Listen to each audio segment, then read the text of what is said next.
जया मे चाग्रतः पातु विजया पातु पृष्ठतः अजया मध्ये पातु महादुर्गा सर्वतः सदा।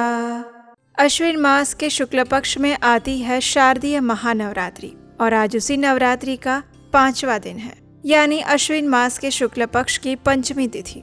आज के दिन माता स्कंद माता की पूजा की जाती है। कार्तिकेय की माता के स्वरूप में देवी पार्वती को स्कंद माता के रूप में पूजा जाता है। देवी स्कंद माता की विशेष कृपा आप और आपकी संतानों पर बनी रहे, यही प्रार्थना करते हैं। और इस नवरात्रि के पावन पर्व पर हम श्रवण कर रहे हैं दुर्गा सप्तशती पाठ का, जिसके प्रत्येक अध्याय में छिपा हुआ है माँ दुर्गा को प्रसन्न करने का रहस्य, उनकी कृपा प्राप्त करने का विधान। इस दुर्गा सप्तशती पाठ को शुरुआत से लेकर अंत तक श्रवण करने वाला मनुष्य हर प्रकार के अभिष्ट फल को प्राप्त कर लेता है। और उसके साथ ही आज इस वीडियो के अंत में आपके लिए विशेष रूप से एक ऐसा भजन, एक ऐसा गीत जिसे सुने बिना आपका ये कथा श्रवण अधूरा रह जाएगा और आज की नवरात्रि भी अधूरी रह जाएगी। तो चलिए आज नवरात्रि के 5वें दिन पर श्रवण करते हैं दुर्गा सप्तशती पाठ के अगले अध्याय का। आइए आज की कथा आरंभ करते हैं। अध्याय 9 निशुंभवध। माता भगवती की आराधना और उनका ध्यान करते हुए इस प्रकार प्रार्थना करते हैं। मैं अर्धनारीश्वर के श्री विग्रह की निरंतर शरण लेती हूँ। उनका वर्ण बंदूक पुष्प और सुवर्ण के समान रक्त पीत मिश्रित हैं। वे अपनी भुजाओं में सुंदर अक्षमाला, पाश, अंकुश और वरद मुद्रा धारण करते हैं। अर्धचंद्र उनका आभूषण है और वे 3 नेत्रों से सुशोभित रहती हैं। कथा को आगे बढ़ाते हुए राजा ने कहा, हे भगवान, आपने रक्त बीज के वध से संबंध रखने वाला देवी चरित्र का ये अद्भुत महात्म्य मुझे बताया। अब रक्त बीज के मारे जाने पर अत्यंत क्रोध में भरे हुए शुंभ और निशुंभ ने जो कर्म किया उसे मैं सुनना चाहता हूँ। कृपया उस विषय में बताएं। ये सुनकर ऋषि ने कहा, हे राजन, युद्ध में रक्त बीज तथा अन्य दैत्यों के मारे जाने पर शुंभ और निशुंभ के क्रोध की सीमा नहीं रही। अपनी विशाल सेना इस प्रकार मारी जाती हुई देखकर निशुंभ अमर्ष में भरकर देवी की ओर दौड़ पड़ा। उसके साथ ही असुरों की प्रधान सेना भी थी। उसके आगे, पीछे और पार्श्व भाग में बड़े बड़े असुर थे जो क्रोध से ओठ चबाते हुए देवी को मारने के लिए आए हुए थे। महापराक्रमी शुंभ भी अपनी सेना के साथ मातृगणों से युद्ध करके क्रोधवश चंडिका को मारने के लिए आ पहुंचा था। तब देवी के साथ शुंभ और निशुंभ का घोर संग्राम छिड़ गया। वे दोनों दैत्य मेघों की भांति बाणों की भयंकर वृष्टि करने लगे। उन दोनों के चलाए हुए बाणों को चंडिका ने अपने बाणों के समूह से तुरंत ही काट डाला और शस्त्र समूहों की वर्षा करके उन दोनों दैत्य पतियों के अंगों में भी चोट पहुंचाई। निशुंभ ने तीखी तलवार और चमकती हुई ढाल लेकर देवी के श्रेष्ठ वाहन सिंह के मस्तक पर प्रहार कर दिया। अपने वाहन को चोट पहुंचने पर देवी ने क्षुरप्र नामक बाण से निशुंभ की श्रेष्ठ तलवार तुरंत ही काट दी और उसकी ढाल को भी, जिसमें 8 चांद जड़े हुए थे, उसे भी खंड खंड कर दिया। ढाल और तलवार के कट जाने पर उस असुर ने शक्ति चलाई, लेकिन सामने आने पर देवी ने चक्र से उसके भी 2 टुकड़े कर दिए। अब तो निशुंभ क्रोध से जल उठा था। उस दानव ने देवी को मारने के लिए शूल उठा लिया, लेकिन देवी ने समीप आने पर उसे भी मुक्के से मारकर चूर्ण कर दिया और तब उसने गदा घुमाकर चंडी के ऊपर चलाई, लेकिन वो भी देवी के त्रिशूल से कटकर भस्म हो गई। उसके पश्चात दैत्यराज निशुंभ को फरसा हाथ में लेकर आते देख देवी ने बाण समूहों से घायल करके उसे धरती पर सुला दिया। उस भयंकर पराक्रमी भाई निशुंभ के धराशायी हो जाने पर शुंभ को अत्यंत क्रोध आया और अंबिका का वध करने के लिए वो आगे बढ़ा। रथ पर बैठे बैठे ही उत्तम आयुधों से सुशोभित अपनी बड़ी बड़ी 8 अनुपम भुजाओं से समूचे आकाश को ढक कर वो अद्भुत दिख रहा था। उसे आते देखकर देवी ने शंख बजाया और धनुष की प्रत्यंचा का भी अत्यंत दूसरा शब्द किया। साथ ही अपने घंटे के शब्द से, जो कि समस्त दैत्य सैनिकों का तेज नष्ट करने वाला था, संपूर्ण दिशाओं को उन्होंने व्याप्त कर दिया। उसके बाद सिंह ने भी अपनी दहाड़ से, जिसे सुनकर बड़े बड़े गजराजों का महान मद भी दूर हो जाता था, उसे आकाश, पृथ्वी और 10 दिशाओं को गुंजा दिया।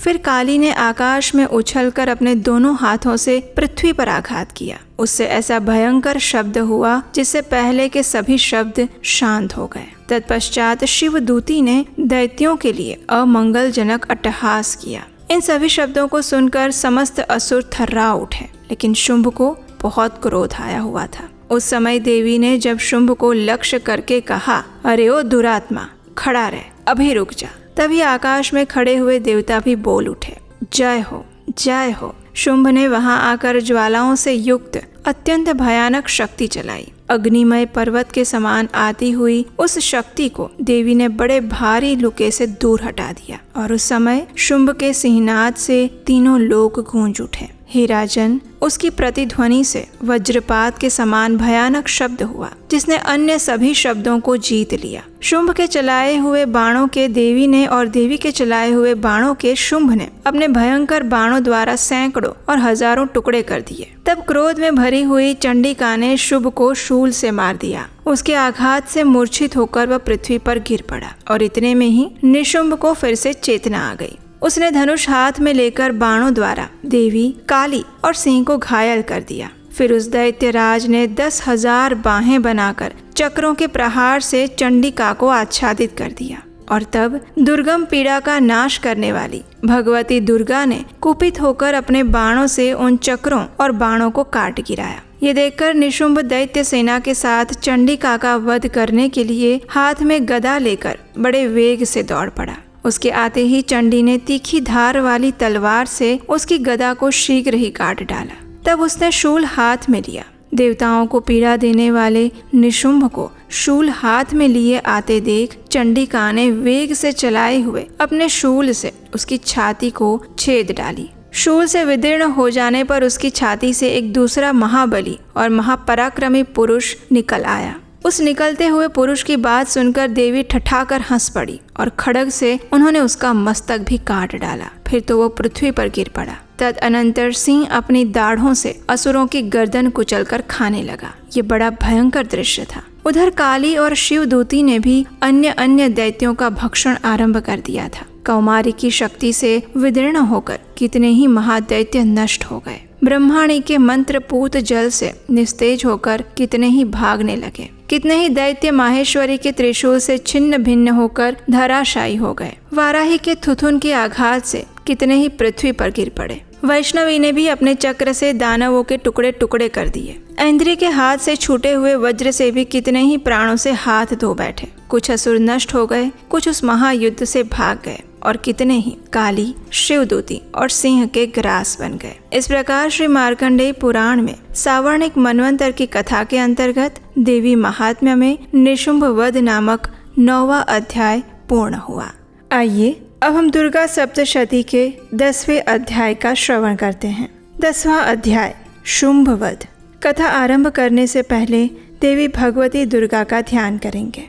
मैं मस्तक पर अर्धचंद्र धारण करने वाली शिव शक्ति स्वरूपा भगवती कामेश्वरी का हृदय में चिंतन करती हूँ। वे तपाए हुए सुवर्ण के समान सुंदर हैं। सूर्य, चंद्रमा और अग्नि, यही 3 उनके नेत्र हैं और वे अपने मनोहर हाथों में धनुष, बाण, अंकुश, पाश और शूल धारण किए हुए हैं। कथा को आगे बढ़ाते हुए ऋषि ने कहा, हे राजन, अपने प्राणों के समान प्यारे भाई निशुंभ को मारा हुआ देखकर और सारी सेना का संहार होता जान शुंभ ने कुपित होकर कहा, अरियो दुष्ट दुर्गे, तू बल के अभिमान में आकर झूठ मूठ का घमंड कर रही है। तू बड़ी मानिनी बनी हुई है, लेकिन दूसरी स्त्रियों के बल का सहारा लेकर लड़ती है। उसकी ये बात सुनकर देवी ने कहा, ओ दुष्ट, मैं अकेली ही हूँ। इस संसार में मेरे सिवा दूसरी कौन है? देख, ये मेरी ही विभूतियाँ हैं, अतः मुझ में ही प्रवेश कर रही है। तत्पश्चात ब्रह्माणी आदि समस्त देवियां अंबिका देवी के शरीर में लीन हो गई। उस समय केवल अंबिका देवी ही रह गई और तब देवी ने कहा, मैं अपने ऐश्वर्य शक्ति से अनेक रूपों में यहाँ उपस्थित हुई थी। उन सभी रूपों को मैंने अब समेट लिया है। अब मैं अकेली ही युद्ध में खड़ी हूँ। अब तू भी स्थिर हो जाओ। तत्पश्चात देवी और शुंभ दोनों में सभी देवताओं और दानवों के देखते देखते भयंकर युद्ध छिड़ गया। बाणों की वर्षा और तीखे शस्त्रों एवं दारुण अस्त्रों के प्रहार के कारण उन दोनों का युद्ध सभी लोगों के लिए बड़ा भयानक प्रतीत हुआ।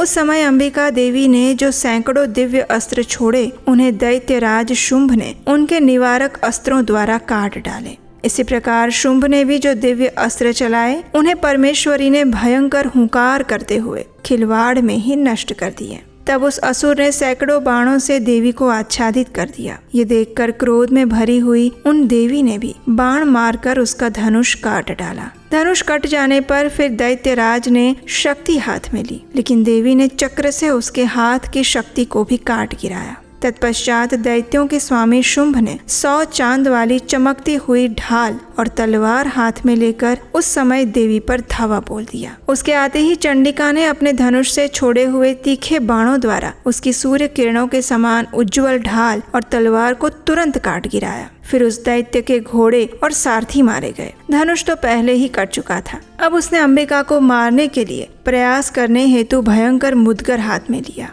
उसे आते देखकर देवी ने अपने तीक्ष्ण बाणों से उसका मुदगर भी काट डाला। इतना होने पर भी वो असुर मुक्का तान कर बड़े वेग से देवी की ओर झपट पड़ा। उस दैत्यराज ने देवी की छाती में मुक्का मारा। तब उन देवी ने भी उसकी छाती में एक चांटा जड़ दिया। देवी का थप्पड़ खाकर दैत्यराज शुंभ पृथ्वी पर गिर पड़ा, लेकिन पुनः सहसा पूर्ववत उठकर खड़ा हो गया। फिर वो उछला और देवी को ऊपर ले जाकर आकाश में खड़ा हो गया। तब चंडिका आकाश में भी बिना किसी आधार के ही शुंभ के साथ युद्ध करने लगी। उस समय दैत्य और चंडिका आकाश में एक दूसरे से लड़ने लगे। उनका वह युद्ध पहले सिद्ध और मुनियों को विस्मय में डालने वाला हुआ। फिर अंबिका ने शुंभ के साथ बहुत देर तक युद्ध करने के पश्चात उसे उठाकर घुमाया और पृथ्वी पर पटक दिया। पटके जाने पर पृथ्वी पर आने के बाद वह दुष्ट आत्मा दैत्य पुनः चंडिका का वध करने के लिए उनकी ओर वेग से दौड़ा। और तब समस्त दैत्यों के राजा शुंभ को अपनी ओर आते हुए देखकर देवी ने त्रिशूल से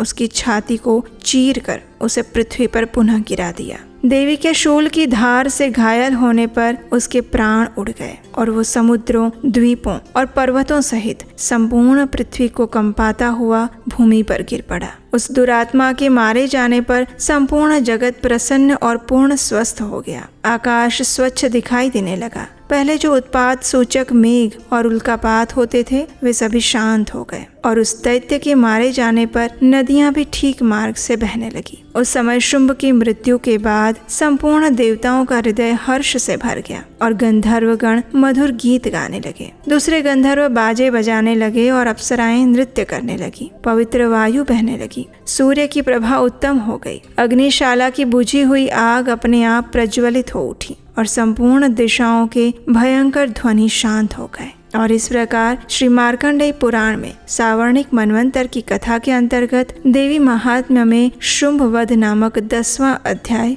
पूर्ण हुआ। ओम श्री दुर्गाय नमः।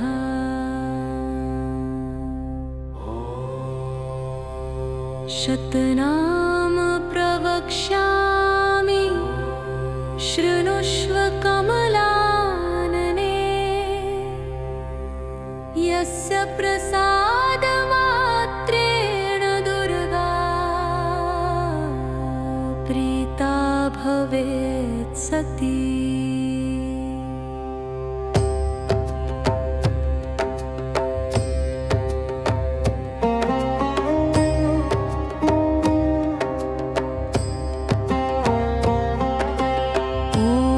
सती साधवी भव प्रीता भव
सिद्धिदा बहुला बहुलिल प्रेमा सर्ववाहन वाहना निशुम्भ शुम्भननी महिषासुरमर्दिनी मधुकैटभहन्त्री च चण्डमुण्ड विनाशिनी सर्वासुर विनाशा चर्वदानवघातिनी सर्वशास्त्रमयी सत्या सर्वास्त्रधारिणी तथा अनेकशस्त्रहस्ता च अनेकास्त्रस्य धारिणी कुमारी चैककन्या च कैशोरी युवतीयती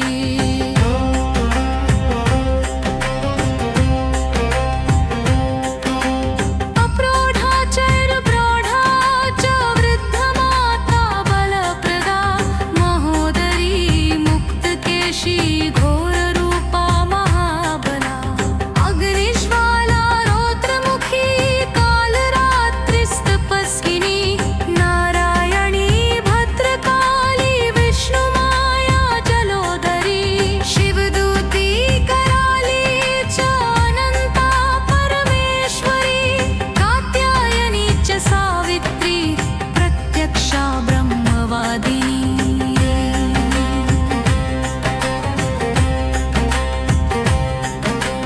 य इदं प्रपठेन्नित्यं दुर्गानामशताष्टकं न साध्यं विद्यते देदी त्रिषु लोकेषु पारकती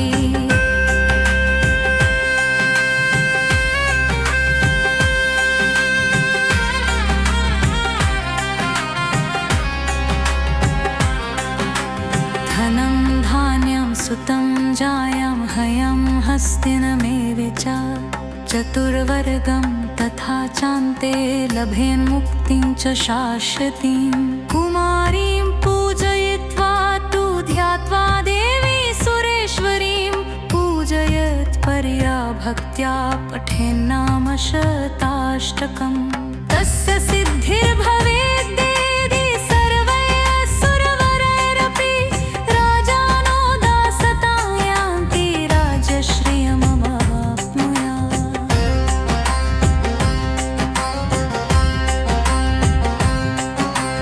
गोरोचनालक्तककुङ्कुमेन सिन्दूरकर्पूरमधुत्रयेण विलिख्ययन्तन्विधिना विधिज्यो भवेत् सदा धारयते पुरारी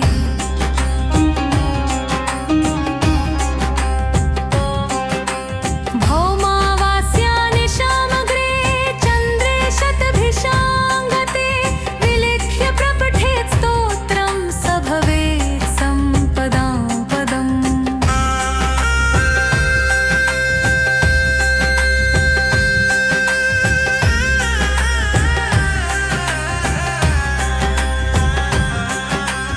इति श्रीविश्वसारतन्त्रे दुर्गाष्टोत्तरशतनामस्तोत्रम् समाप्तम् ॐ श्री दुर्गाय नमः।